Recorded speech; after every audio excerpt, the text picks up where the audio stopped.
This orca wailed and called for her pod after becoming stranded on jagged rocks.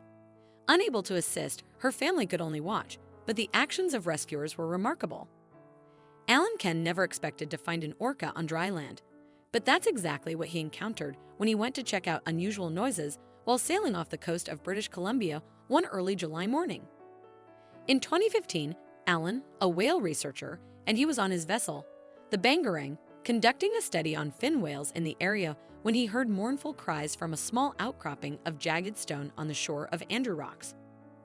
A young orca was in obvious distress, wedged between sharp rocks, increasingly out of the water. According to Save Our Seas, Jen Gray and Garrett Hope, about 7:30 a.m., Alan called the local environmental group, Whale Point, to tell them what he had found. From Alan's description, the orca experts realized what must have happened. Orca pods in that area would often collaborate to hunt seals for food. Some orcas chasing the seals towards the shore, while others patiently waited to spring the trap. This young female orca must have miscalculated her position and, as the tide went out, found herself in shallower and shallower water until there was no way to extricate herself from where she lay wedged between the rocks. She was bellowing for help, obviously scared and probably in pain, when Alan fortunately sailed nearby. Alan was well known to Jen and Garrett, often working closely with them on their research. They were traveling back from Hartley Bay towards their base when he alerted them to the young orca's plight. Jen and Garrett knew that time was of the essence and that they would need all the help they could get. And so, as they raced north to join Alan in Squally Channel, they also contacted Gitka's guardians at Hartley Bay and Fisheries and Oceans Canada, DFO, both marine organizations, to alert them to the young orca's desperate situation. Meanwhile, Eric and his crew approached the orca to see whether they could help her get off the rocks. They did not get too close to her at first to avoid startling her and causing her to hurt herself while possibly trying to get away. The reality of the situation was that if they had tried to lift her off the rocks or to pull her, they would have injured her very badly because the rocks were covered in barnacles which could have cut her skin. As it was, she was bleeding a little from her pectoral area and her tail. At the arrival of Jen and Garrett, Alan learned that John Ford and Paul Cottrell of DFO had given guidance over satellite phone to keep the orca cool and wet until the tide rose once more, at which time she would be able to free herself. The tide, however, would not rise again for another 8 hours. And so, the marathon rescue began. When they first approached her, the orca was obviously anxious about what their intentions might be. To be trapped and in discomfort and surrounded by humans must have been pretty scary for a young killer whale. Her breathing was quick and shallow, and gravity was obviously making it harder for her. Alan ingeniously put together a makeshift water pump from a hose and some duct tape and went to the backside of the island where he worked the pump for Garrett, who used the hose to soak the orca with cooling seawater. All of the rescuers soaked sheets in seawater and placed these gently along the length of the orca's body. As they worked, the rescuers noticed that the orca's cries were quieting down and her breathing was becoming calmer. It seemed the humans had won the orca's trust as they were the ones comforting her, while her own family could only stay in the waters nearby and call to her. The rescuers took turns to pump the seawater over the young orca and to replace the sheets covering her with freshly sea-dipped cooler sheets. They could see that the orca calf's dorsal was getting dry, and so used a pillowcase from Alan's boat to wet with seawater and cover the fin. All morning, the weather had, fortunately, been gray and overcast. However, as the sun rose to its zenith at noon, the cloud cover dispersed and the heat of the day began in earnest. Everyone worked tirelessly to keep the orca cool and wet. Working in shifts, the humans carefully took care of the orca as if she had a fever, replacing the drier, warmer coverings for cooler, wetter ones, all the time dousing her with seawater from the pump, making sure she would not dry out from the heat of the sun.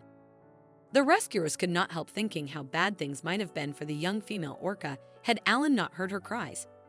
Until this point, the rescuers had not placed anything over the orca's head as they did not want her to panic.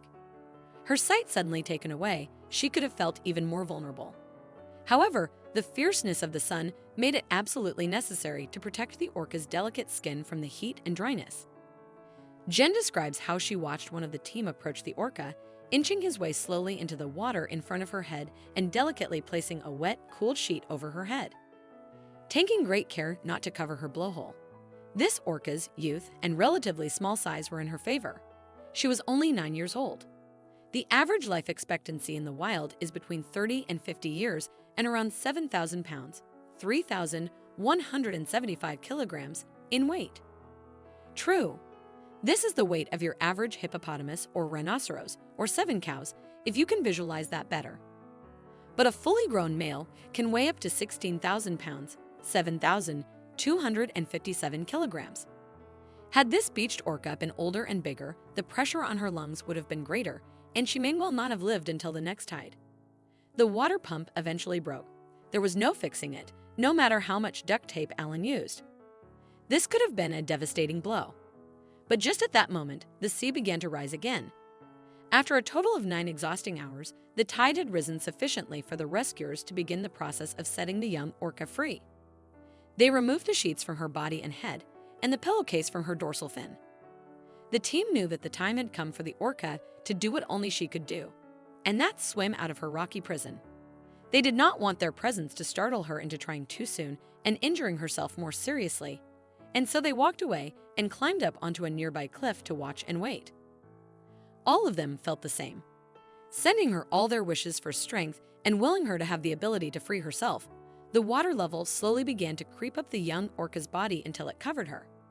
As it happened, she began to cry out once more.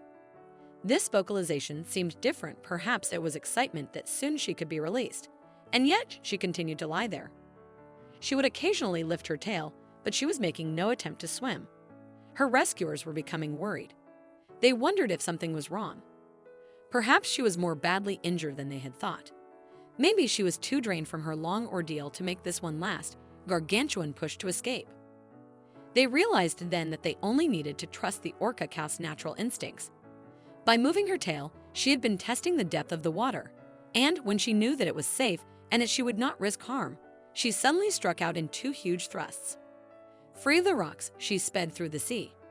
From where they stood, watching from their boats and on the rocks all around, her human rescuers screamed, "You go, girl," and cheered in exhilaration and relief. They had done it. It had taken more than 9 hours of hard work and tender care, but they had managed to keep the young orca alive and well until she could return to her pod once more. Alan had placed a hydrophone into the water and was able to play the rescuers the orca's song as she vocalized over and over, calling for a response from her family. For a while, her voice was the only one. Alan and his fellow miracle workers experienced a moment of concern and doubt. Where was the young orca's pod? Had they given up on her after such a very long time on land? Had they sadly swum away to mourn her loss? As faint replies to the rescued orca's cries started to become audible from some distance away, a wave of relief washed over the waiting listeners. The young female evidently heard her family's replies too, as she swam in the direction of their transient calls, speeding away in joy and the thrill of release. The team of human rescuers stood together in their shared. They were feeling so proud and overwhelmed by what they had managed to do together. Every one of them had given their all. They sighed with relief and knew that what they had experienced that day would stay with them all for as long as they lived. What an incredible story! If you enjoyed this video and want to see more, don't forget to hit that like button, share it with your friends, and subscribe to our channel. We'd love to hear your thoughts, so please leave a comment below. See you in the next video.